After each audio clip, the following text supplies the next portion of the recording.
Hey everyone, in this video, I'll show you how to use Perplexity AI for content writing in 2026. Yeah, if you want to create high-quality articles, scripts, or social media posts faster, this tool can seriously boost your workflow because, honestly, it combines AI writing with real-time research. So first, start with topic research. Ask clear questions like, best SEO strategies for 2026 or how to grow on YouTube.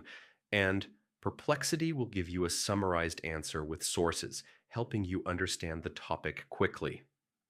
Next, generate content ideas.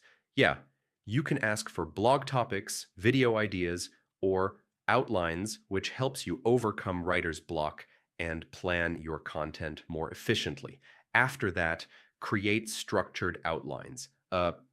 Ask Perplexity to break down your topic into headings and sections so you can organize your article or script before writing the full content. Also, expand each section. Yeah, take each heading and ask for detailed explanations, examples, or key points, which helps you build complete and informative content step by step.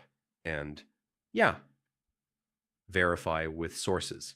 So, always check the references provided to ensure your content is accurate and trustworthy, especially if you're writing educational or professional material. Finally, edit and personalize. Most of the time, rewriting the content in your own voice and adding your insights makes it unique and more engaging, which is key for SEO and audience trust. Hope this helped, and I'll see you in the next one.